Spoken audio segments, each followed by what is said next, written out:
Hey, tailgaters! Ross of the Pigskin Tales podcast here. The buzz of summer and the anticipation of the college football season is in the air.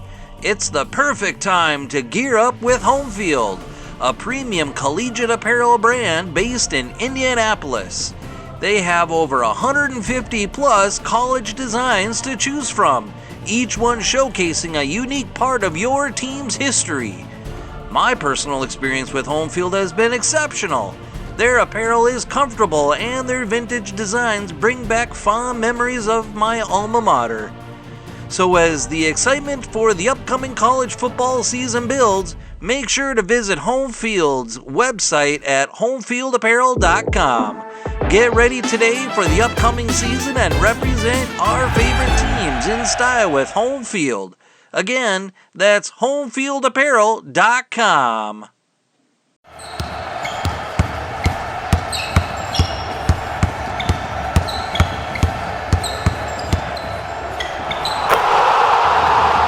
This is Basketball History 101 with Rick Loayza.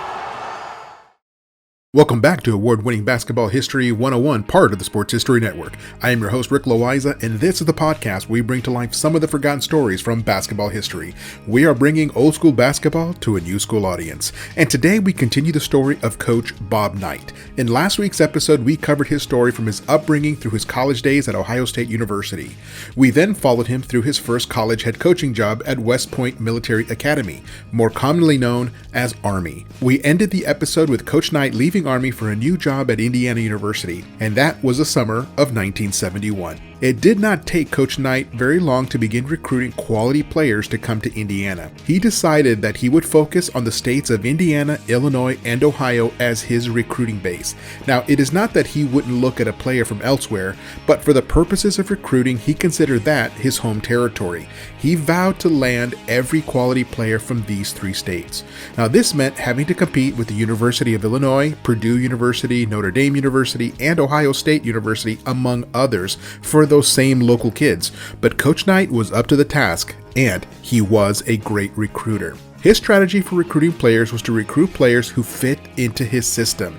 He would be willing to take a player who was slightly less skilled as long as that player was passionate, would give full effort in practices and games, and follow every instruction that Coach Knight would give him. Those were the kinds of players that Coach Knight wanted. Also, the player had to be a good student. Coach Knight wanted his players to earn their degrees in addition to playing great basketball. One time, Coach Knight was visiting a player in the player's home and was appalled by the way that player acted rudely toward his own mother. Coach Knight simply thanked the family for their time and left without ever calling that player again. He figured that he would let that player be some other coach's problem. With that approach guiding him in his recruiting, he was able to build a quality team that would compete with any team in the country.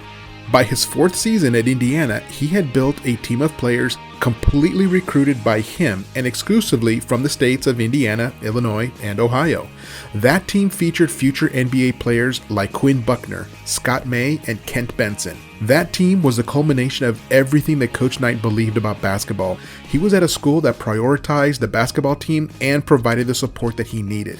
He was able to successfully recruit the players that he wanted, and they were executing a system that Coach Knight had been developing and tweaking for the entire 10 years that he had been a head coach at the college level. That team could not have gotten off to a better start. They started 31-0. They went undefeated in Big Ten play and easily won the conference. They had 30-point, 40-point, and even 50-point victories over the course of the season. This was a team of destiny. This was the perfect Bob Knight team.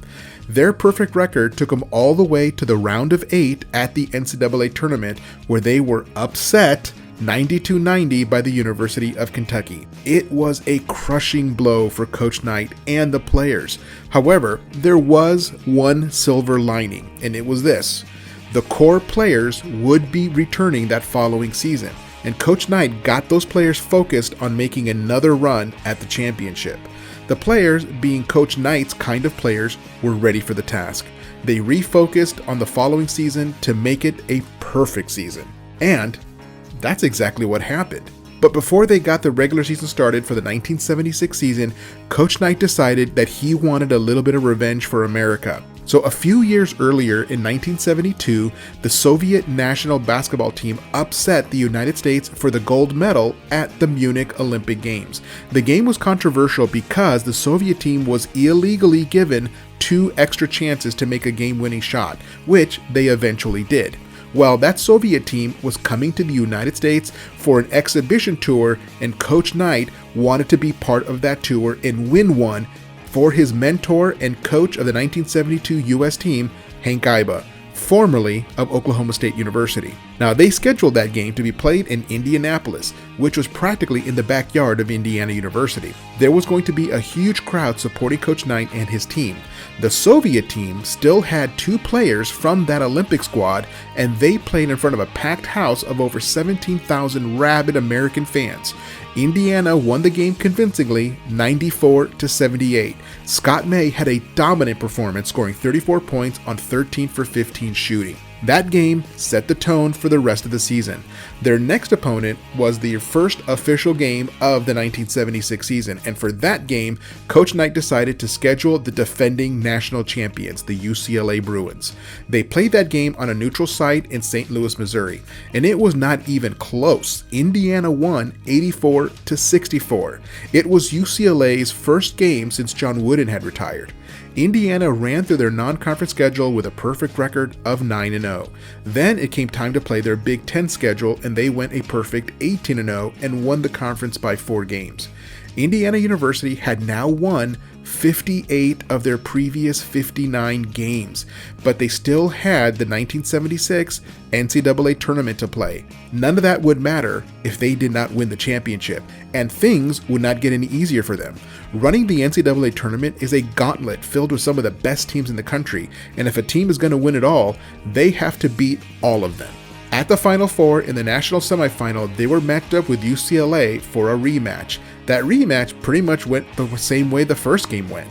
Indiana won by 14 points, and that put them into the championship game against their own Big Ten rival, the University of Michigan, who they had already beaten twice that season. This could have easily spelled bad news for Indiana.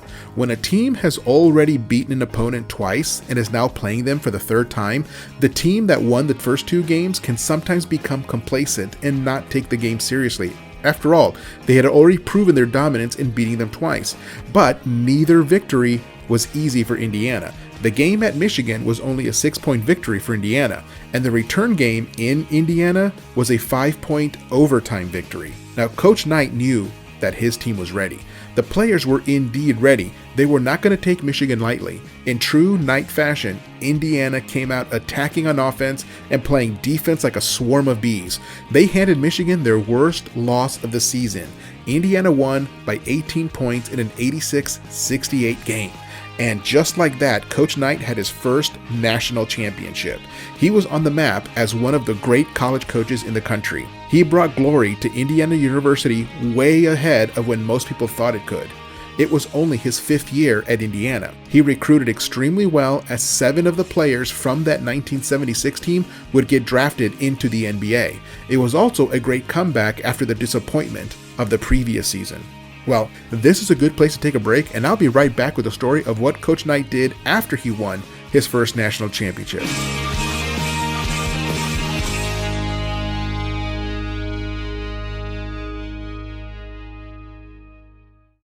This podcast is part of the Sports History Network, your headquarters for the yesteryear of your favorite sport. You can learn more at sportshistorynetwork.com. At the Sports History Network, we're all about sports yesteryear, and so we're so pleased to introduce you to Row One, an online memorabilia gallery and shop that brings your sports history to life anywhere. The Row One gallery includes over 5,200 gorgeously reproduced prints of team posters, game program covers, game tickets, advertisements, and more in baseball, pro and college football, pro and college basketball, and more. And any gallery item may be printed in a variety of sizes on wood, metal, canvas, acrylic, or poster paper. And in Row One shop, check out the thousands more of unique unique items with a retro and historical designs dating back to 1876, including t-shirts, long-sleeve shirts, phone cases, mugs, blankets, pillows, towels, and even shower curtains. Go to sportshistorynetwork.com, ROW1, for access to the full Row 1 catalog and for gallery prints and gift items, plus get a 15% discount off all prints on the Row 1 Pictorium Gallery with coupon code SHN15. Follow the link on the show notes.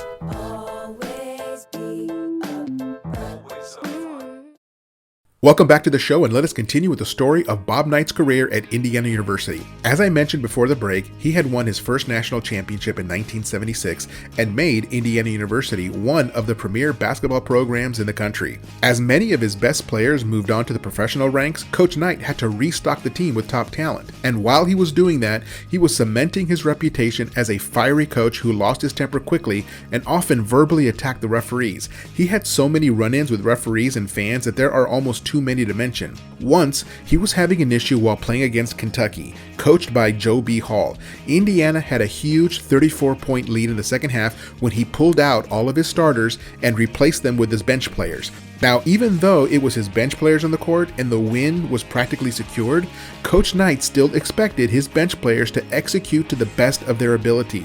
Well, he did not feel that they were doing that, and he let them know by screaming at them from the bench. And one of the assistant coaches from Kentucky yelled a comment in regard to how Coach Knight was still pushing so hard in a blowout victory.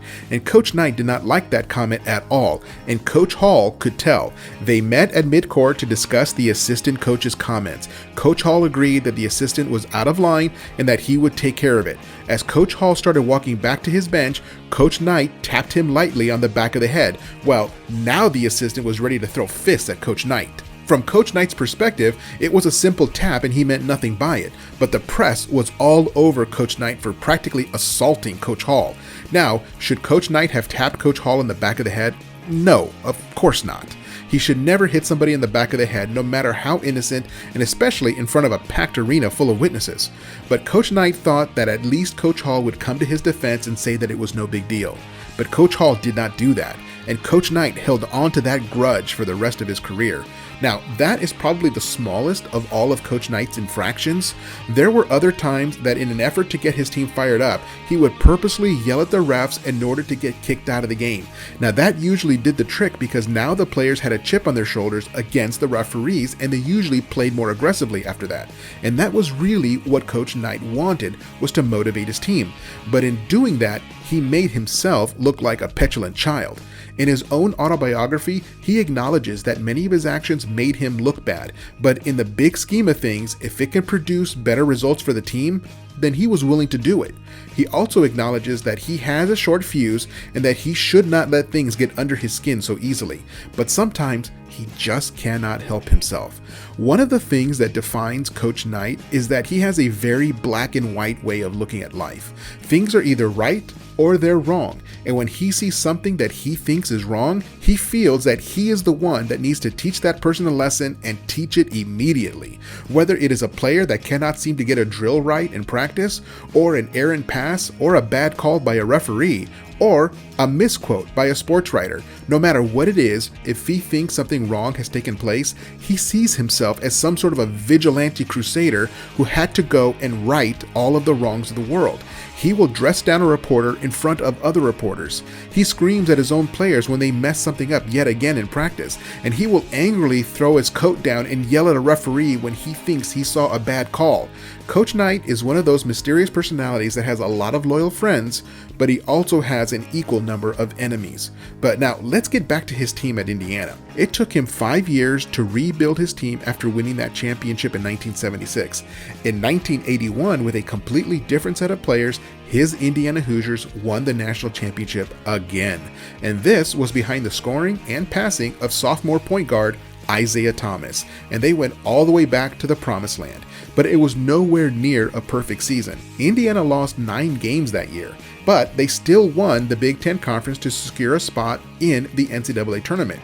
But they played a really strong non-conference schedule and played a number of top-ranked teams. A team that loses 9 games over a season is not likely to win the whole thing, but they put together a magical run when it counted, and that was in March. They defeated the University of North Carolina in the championship game by a score of 63-50. This win validated that Coach Knight was not a one championship wonder. It proved that he could rebuild the team from scratch and win another one. But his star player, Isaiah Thomas, left for the NBA even though he still had 2 years left of college eligibility, and the move did make sense for Thomas. The following year, he became one of the very few NBA rookies to earn a spot in the All-Star game. And that was proof enough that it was the right time for him to leave college. Now, one thing that I did want to talk about for a moment is about Coach Knight's recruiting strategy. I mentioned earlier how he would willingly take a less skilled player as long as the player would play with complete abandon and do whatever Coach Knight told him to do. Well, his track record in Indiana kind of proves that out. Coach Knight is one of only 3 coaches in NCAA history to win at least 3 national championships with completely different players. It is proof of a coach's ability to rebuild a team and win it again. Most coaches that win multiple championships do so with the same core group of players, or at least with a few players in common. In his 29 years as head coach of Indiana University, Coach Knight recruited 28 total players who moved on to the NBA. Now that is just under 1 player per season who would play in the NBA, and only one of those players became an NBA All-Star, and that was Isaiah Thomas. Now, let us compare that to one of Coach Knight's early assistants at Indiana, Coach Mike Krzyzewski. Coach Krzyzewski was the head coach at Duke University for 40 years, and he recruited 72 players who later played in the NBA. That is nearly 2 per season, and 8 of them were All-Stars. In fact, even though Coach Krzyzewski retired a year ago, he still has 23 former players playing in the NBA right now. But that only shows that Coach Knight's strategy of prioritizing players who fit his system rather than just getting the best talent at all costs has proved him right. Again, he is only one of 3 coaches to win 3 or more national championships with completely different players. The other 2 coaches are John Wooden and Mike Krzyzewski. Those 3 coaches have won a total of 18 national championships. Now, as I said before, the controversy surrounding Coach Knight has nothing to do with his abilities as a coach. The man could flat out coach basketball. He was an excellent teacher of the game, a developer of players, a motivator, and an amazing in-game strategist.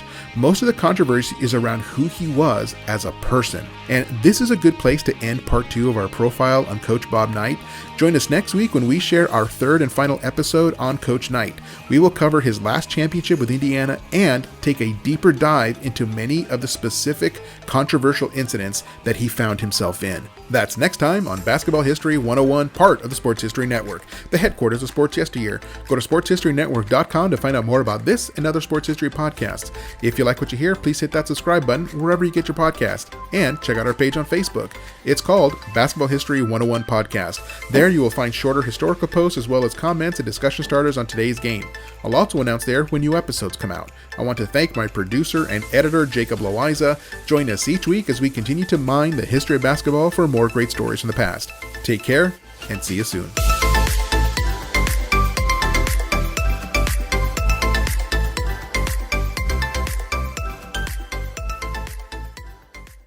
Hey there, sports history fan. This is Arnie Chapman, aka the Football History Dude, and I wanted to thank you for stopping by to listen to another episode here on the Sports History Network.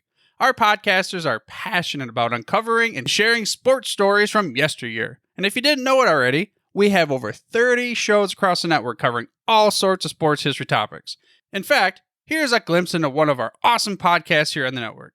Do you wish you knew more about the 100 seasons of the NFL? You're in luck because you found the Football History Dude podcast, where each episode is a journey back in time to learn about the rich history of the NFL. From the founding of the league in an auto showroom, all the way to what it is today, America's favorite sport and a behemoth of an industry. My name is Arnie Chapman. Football is my passion, and I want you to come along with me each week to explore the yesteryear of the gridiron. So hop on board my DeLorean and let's get this baby up to 88 miles per hour. How about that? I bet you're super hyped to go listen to that new podcast, right? Well, to learn about this show and all the other podcasts on the network, head over to sportshistorynetwork.com/podcasts. Again, that's sportshistorynetwork.com/podcasts. Head over there today to find your next favorite sports history podcast.